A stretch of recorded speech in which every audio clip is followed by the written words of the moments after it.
오늘 우리가 읽은 이 다니엘서 2장의 내용에서는 느부갓네살 왕이 꾼 꿈에 대한 해석을 풀어주는 다니엘의 모습이 나타납니다. 그 일로 인해서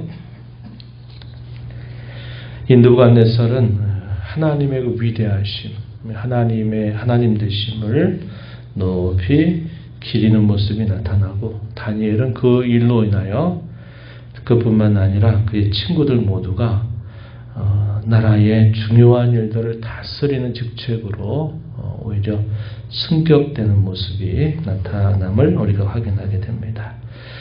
그 옛날 요셉을 애굽에 종으로 보내서 오랜 시간 동안 하나님께서 요셉을 연단하시더니 바로의 꿈을 해석하게 한 일로 인해서 그가 왕 다음에 총리의 직분을 받고, 또 그 위기의 때에 또 하나님의 역사를 준비하는 일이 있었던 것처럼, 하나님은 당시 유다 나라는 쇠퇴기를 접어들어서 망조가 더 짙어져가는 그런 역사 현실이었지만, 포로로 끌려가서 있는 이 다니엘과 그의 친구들의 모습을 통해서 하나님은 역사를 붙들고 계시다고 하는 사실, 이방 땅에서 하나님의 그 놀라우신 주권과 그가 세우실 영원한 나라에 대한 이상을 얼마나 확고하게 그가 보게 되는가 하는 이런 놀라운 일들이 있게 된 겁니다. 당시 약속의 땅에 살았던 유다 백성들의 영적인 실상은 어땠을까요? 참으로 어두웠습니다. 그들에게는 선지자들을 하나님이 계속 세우셔서 하나님이 이렇게 하신다고 말씀하신다 하는 이야기들을 계속 건네주지만, 당시에 이 마지막 4-5명의 이 왕들은 하나님의 말씀에 귀를 기울이지 않습니다. 자신이 하고 싶은 대로 결국 하다가 결국 그 약속의 땅에 마치 하나님이 안 계신 것처럼 그런 비참한 결말을 맞게 되었지만, 오히려 포로로 끌려가 있는, 그리고 유다 나라에 있어서는 가장 강력한 대적 국가의 한복판에서 하나님은 왕에게 하나님이 장차 행하실 그 일들이 무엇인가를 다니엘을 통해서 또 그의 친구들을 통해서 그것을 보여주셨다 하는 겁니다. 그래서 우리가 어제도 나눴던 말씀처럼 가장 거룩한 곳에 살면서도 가장 세속적인 삶을 살아갈 수 있고, 반면에 가장 세속적인 곳을 살면서도 가장 거룩한 삶을 살아갈 수 있다. 이게 당시의 유다 그리고 바빌론의 제국의 심장부에서 벌어지고 있는 이런 대조적인 일이었다 하는 것을 우리가 함께 나눈 바가 있습니다. 오늘은 바빌론에 포로 끌려가서 있었던 두 번째 사건에 대한 기록입니다. 느부갓네살이 다스린 지 2년째 되던 해에 꿈을 꾸는데, 그 꿈의 내용이 너무나 확실한데 그 꿈이 무엇인가를 도무지 알 수 없어서 잠을 이루지 못하고 마음의 깊은 번민에 빠지게 되었습니다. 느부갓네살은 자기의 측근에 있는 박수와 술객들과 점쟁이들과 갈대아 술사들을 다 불러들여서 자신이 꾼 꿈과 그 꿈이 무엇을 뜻하는지를 해석하라고 명령을 내리게 됩니다.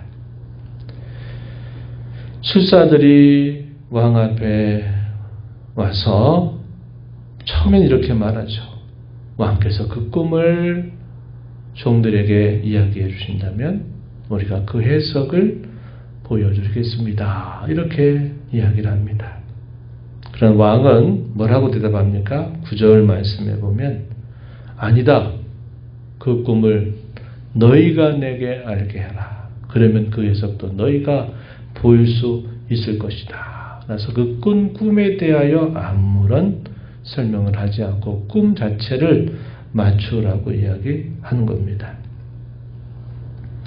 바벨론 술사들은 아무리 하리도 그 꿈을 알 길이 없는 것입니다. 그래서 왕 앞에 대답하기를 11절에 왕이 물으신 것은 우리가 대답할 수 없는 일이라 고백을 하면서 육체와 함께 살지 아니하는 신들 외에는 왕 앞에 그것을 보일 자가 아무도 없습니다. 이렇게 대답합니다. 이들은 모두 다 죽음의 위기 앞에 처하게 된 것입니다. 바로 그때 다니엘에게 이 소식이 알려지게 되면서 다니엘이 근위대장이었던 아리옥에게 이게 무슨 일인가라고 묻습니다. 그랬더니 이러이러한 일들이 있었다라는 사실을 다니엘에게 알리게 되고, 다니엘은 왕에게 시간을 주시면 그 해석을 알려드리겠다라고 대답을 했습니다. 그리고 다니엘은 자기가 있는 곳으로 돌아가서 그의 세 친구들에게 그러한 사실들을 말하면서 하나님께서 그 은밀한 일에 대해서 불쌍히 여겨주셔서 함께 죽임을 당하지 않도록 그것을 알게 해달라고 기도해 줄 것을 부탁을 합니다. 그래서 함께 이들이 하나님 앞에 간절하게 기도하게 되죠. 하나님께서 그 기도를 들으시고 다니엘에게 응답하십니다. 밤에 환상으로 나타나셔서 다니엘에게 그 꿈이 무엇이고 그 꿈의 해석이 무엇인가를 밝게 보여주시게 됩니다.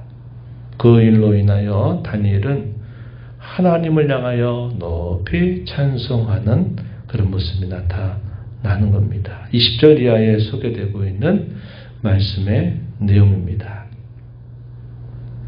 다니엘은 그걸 통해서 하나님께서 장차 어떠한 일을 행하실 것인가를 그 꿈에 대한 해석을 들으면서 더 깨닫게 된 겁니다. 하나님이 나를 이렇게 어릴 때 이 바벨론의 포로로 보내셨는데 이곳에서 하나님이 세상에 당시 가장 큰 힘을 자랑했던 군주의 꿈을 통해서 하나님이 그 꿈을 주장하시고 이런 일들을 하나님이 장차 행하시겠다고 하셨다. 이것을 깨닫게 되면서 이 다니엘은 하나님을 높이 찬송하게 된 것입니다.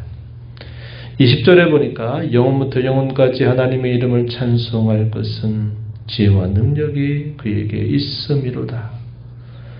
때와 계절을 바꾸시며 왕들을 폐하시고 세우시며 지혜자에게 지혜를 주시고 총명한 자에게 총명을 주시는도다.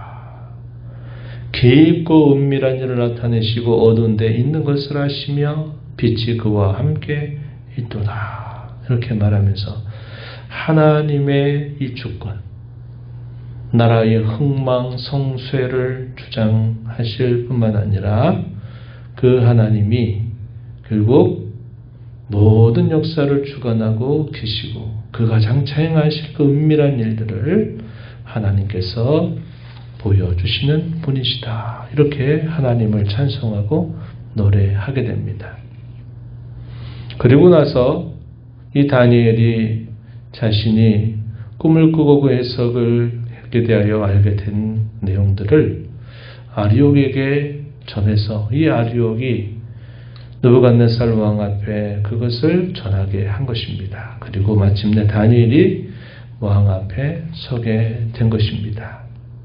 다니엘이 뭐라고 말하냐면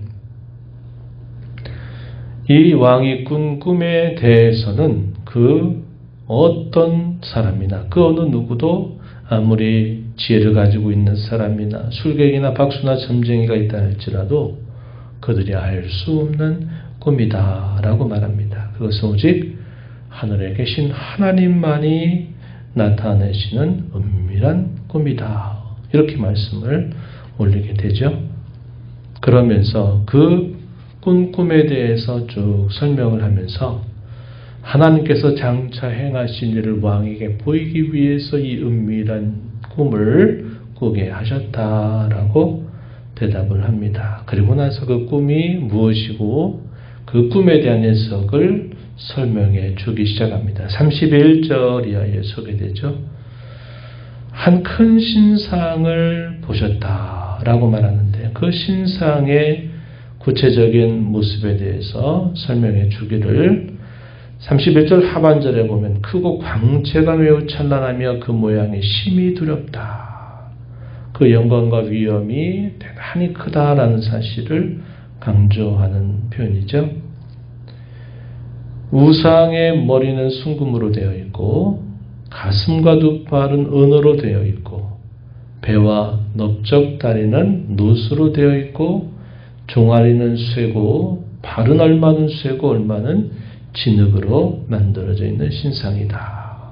그런데 손대지 아니한 돌, 옛날엔 뜨인돌이라 그랬어요. 뜨인돌이 갑자기 나오더니 그 거대한 신상을 부셔버리고 그 우상을 친 돌이 태산을 이루어서 온 세계에 가득하였나이다. 이게 이제 느부갓네살 왕이 꾼 꿈의 내용이었습니다.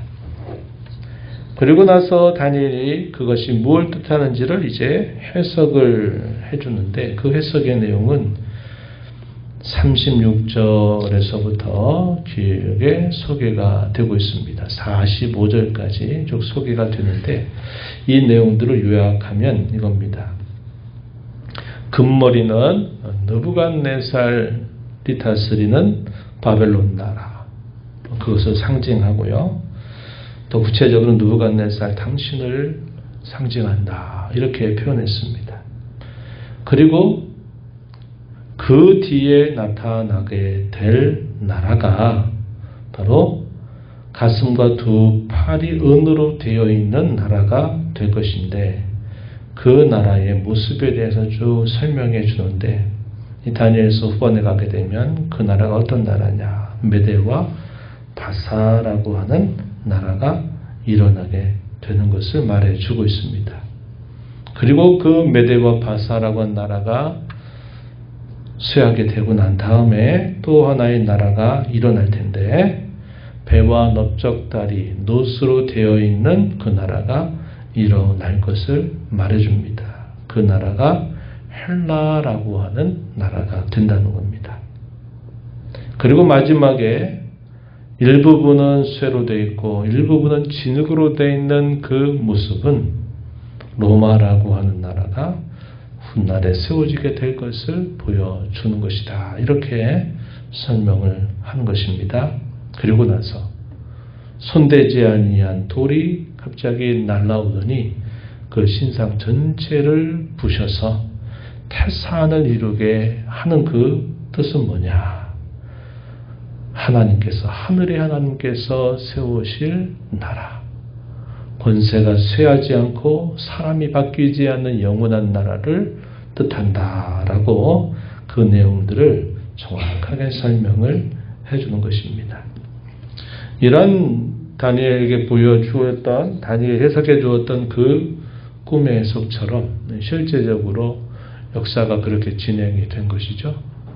당시에 바벨론 나라, 세상을 호령하는 나라였지만 이 나라도 결국은 다시 무너지게 되고 또 다른 나라가 일어났는데 메대와 바사입니다. 그리고 메대와 바사를 멸망시키고 등장한 나라가 헬라입니다. 그리고 그 헬라 나라가 망하면서 로마라고 하는 나라가 등장하죠.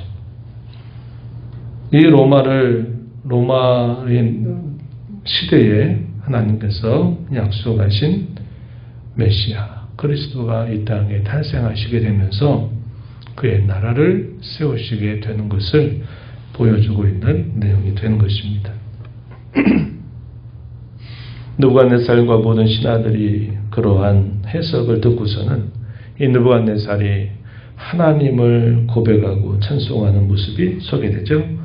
47절 보면은 너희 하나님은 참으로 모든 신들의 신이시고 모든 왕의 주제시로다. 내 하나님이 은밀한 것을 나타내시는 이시로다. 이렇게 하나님을 높이는 그런 모습이 나타나고요. 그 결과 느부갓네살이 다니엘을 더욱더 지위를 높여서 왕궁에서 나라를 다스리는 중요한 직무를 맡게 하고 그의 친구들 또한 지방의 높은 관직에서 지방의 중요한 일들을 다스리는 역할들을 맡게 되었다. 이렇게 마지막 부분에 소개를 해주고 있습니다. 우리 이 말씀을 통해서 당시에 최고의 힘을 자랑했던 세상 군주의 꿈속에 하나님이 장차 행하실 그 일들을 분명하게 보이셔서 하나님이 세상의 나라의 진정한 군주가 되신다. 그리고 그분이 세우실 나라는 건재하고 그 국권이 망하지도 않고 그 국권이 영원히 계속될 것을 하나님이 보실 것이다. 라고 이렇게 보이신 겁니다. 세상의 군주를 통해서 당시에 하나님의 하실 일들을 나타내 주신 것처럼 하나님은 역사를 주관하셔서 그 일을 하나님이 친히 이루셔서 예수님이 이 땅에 오신 그 사건으로 말미암아 그의 나라가 이미 임하게 되었고 그 나라가 계속적으로 지금도 보이지 않는 그 영적인 나라가 계속적으로 확장되는 일들이 오늘도 계속되고 있음을 우리가 확인하게 됩니다. 그리고 그 나라가 장차 온전하게 완성될 그 날을 우리가 손꼽아 기다리면서 하루하루를 살고 있음을 보게 되는 것이죠. 우리 하나님은 크게 모든 세상의 나라 흉망성쇠들을 주관하실 뿐만 아니라 또 작게는 저와 여러분의 인생 속에 찾아오셔서 저희를 구원해서 큰 나라의 백성이 돼서 흔들리지 않는 나라, 진동치 않는 그 영원한 나라를 우리가 기업으로 상속받아 그 나라 백성으로 살게 하신 것을 우리가 알게 되는 겁니다. 오늘도 우리는 하나님의 나라에 속한 자입니다. 세상에 살지만 세상에 속한 자가 아니라 하나님의 나라에 속한 자임을 기억하고 흔들리는 세상 속에서 흔들리지 않는 영원한 나라를 소유한 자답게 요동하지 않으며 우리가 하나님의 뜻을 오늘도 우리에게 주어진 삶 속에서 이루어가는 복된 삶이 되기를 진심으로 바랍니다.